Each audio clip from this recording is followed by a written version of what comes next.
Hello friends, welcome to my channel mamma baby and Barbie. So friends, अगर आपका बच्चा poem recitation competition में participate कर रहा है तो ये वीडियो आपके लिए बहुत ज़्यादा हेल्पफुल होने वाली है, तो वीडियो को एंड तक ज़रूर देखिएगा। तो इस वीडियो में मैं आपको पोम रेसिटेशन कंपटीशन से रिलेटेड पूरी जानकारी देने वाली हूँ कि इस कंपटीशन में जजमेंट का क्राइटेरिया क्या होता है, क्या क्या प्रॉप्स आप यूज़ कर सकते हैं, और साथ ही साथ मैं आपको अपनी बेटी की परफॉर्मेंस भी दिखाऊंगी कि मैंने अपनी बेटी को इस कंपटीशन के लिए कैसे प्रिपेयर किया कि उसने अपनी क्लास में फर्स्ट पोजीशन पाई। तो चलिए वीडियो को स्टार्ट करते हैं। तो सबसे पहले ये देख लेते हैं कि इस कंपटीशन के जजमेंट का क्राइटेरिया क्या होता है, मतलब हमें अपनी परफॉर्मेंस में किन किन पॉइंट्स पर ज़्यादा ध्यान देना है। तो सबसे पहला है सिलेक्शन ऑफ द पोएम। ये सबसे मेन पॉइंट है। हमें ऐसी पोम सिलेक्ट करनी चाहिए जो कि उस थीम को रिप्रेजेंट करे। जैसे अगर रेनी सीजन थीम है तो पोम रेनी सीजन से रिलेटेड होनी चाहिए। तो सबसे पहला हमारा काम है थीम के अकॉर्डिंग एक अच्छी सी पोम सिलेक्ट करना, साथ ही साथ राइमिंग वर्ड्स हो जिससे बच्चा उसे अच्छे से गा सके। सेकंड जो हमारा पॉइंट है वो है इंट्रोडक्शन। तो कोई भी कंपटीशन हो, सभी में इंट्रोडक्शन बहुत ही ज़रूरी पार्ट होता है।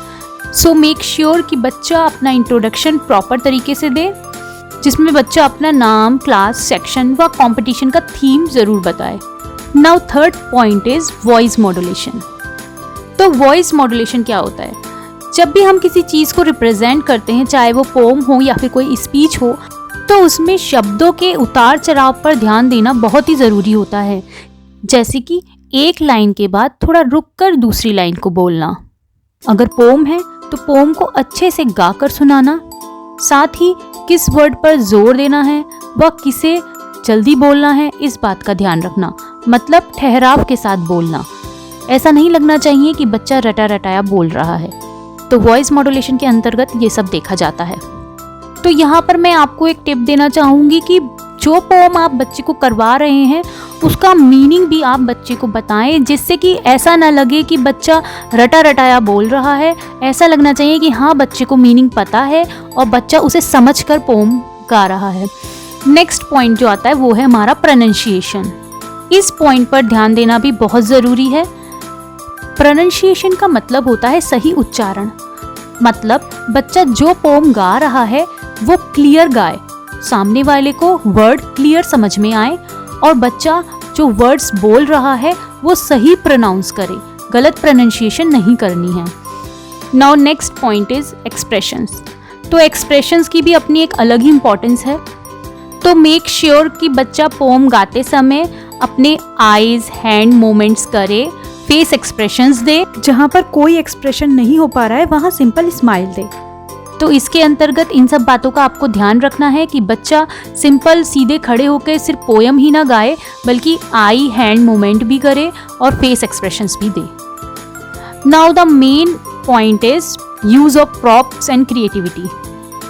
इस पॉइंट के अंतर्गत आपको अपनी क्रिएटिविटी दिखानी है। सिंपल पोम तो सभी बच्चे गा लेंगे, लेकिन आप कुछ स्पेशल क्या कर सकते हैं उस पोम को और अट्रैक्टिव बनाने के लिए, यही क्रिएटिविटी में देखा जाता है। तो अपनी थीम के अकॉर्डिंग पोम से रिलेटेड प्रॉप्स को यूज़ करना, औरों से कुछ अलग हटकर कर दिखाना, यही क्रिएटिविटी के अंदर आता है। तो ये थे वो पॉइंट जिन पर हमें ध्यान देना बहुत ज़रूरी है, और जजमेंट भी इन्हीं पॉइंट्स को ध्यान में रखकर किया जाता है। नाउ अब मैं आपको अपनी बेटी की परफॉर्मेंस दिखाती हूँ और साथ में ये दिखाऊंगी कि मैंने कौन कौन से प्रॉप्स यूज़ करे थे, क्या क्रिएटिविटी दिखाई थी कि मेरी बेटी को फर्स्ट प्राइज़ मिला था। तो चलिए शुरू करते हैं। And my dear friends, my name I study in class nursery A. Today I'm going to recite a poem on my favorite season, that is rainy season.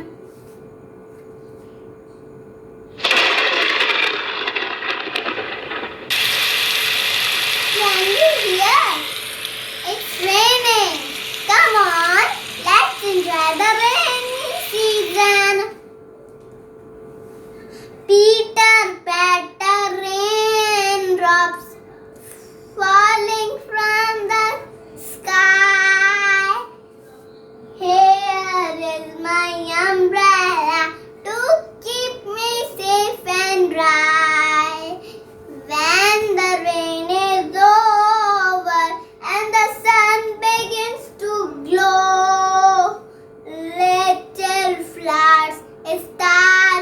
bud and grow and grow and grow.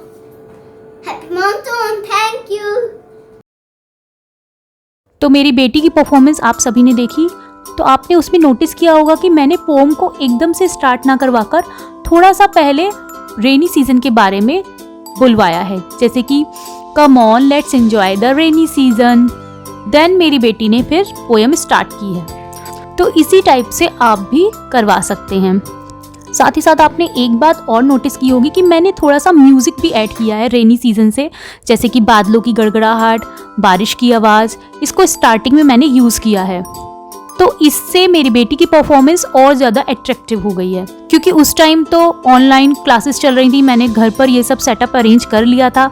पर अब क्योंकि school खुल गए हैं, तो अगर possible हो सके आप फैकल्टी से बात करिए, और अगर हो सके तो आप भी ये छोटा सा म्यूज़िक ऐड करवा सकते हैं अपनी परफॉर्मेंस में। तो अगर ऐसा पॉसिबल है तो आप ये वाला स्टेप ज़रूर लें। साथ ही साथ मैंने कुछ प्रॉप्स यूज़ करे थे, जैसे अम्ब्रेला, पेपर बोट। इस तरीके से आप भी कुछ प्रॉप्स बच्चे के हाथ में पकड़ा सकते हैं। साथ में ही मैंने अपनी बेटी के गले में भी पोम से रिलेटेड सीनरीज लगाई थी, क्योंकि जो पोम है उसमें है pitter patter rain drops falling on the ground. तो फर्स्ट जो सीनरी है मैंने यही बनाई है, उसमें मैंने रेन शो की है।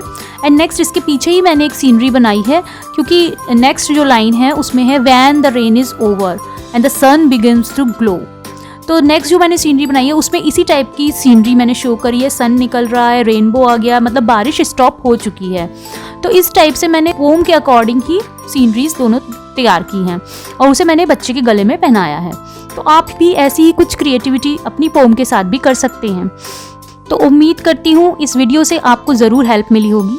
अगर रेनी सीजन से रिलेटेड आपको पोम चाहिए तो इसके लिए मैंने एक सेपरेट वीडियो तैयार किया है, जिसमें मैंने 15 ऐसी पोएम सिलेक्ट करके दी हैं जो कि रेनी सीजन से ही रिलेटेड हैं। तो आप वो वीडियो ज़रूर चेकआउट कर सकते हैं, लिंक मैंने डिस्क्रिप्शन में दे दिया है। वीडियो आपको पसंद आया होगा। अगर वीडियो आपके लिए हेल्पफुल रहा है तो प्लीज़ इसे लाइक करिए, शेयर करिए और चैनल को सब्सक्राइब करिए। तो मिलते हैं अपने नेक्स्ट वीडियो में, तब तक के लिए goodbye and take care.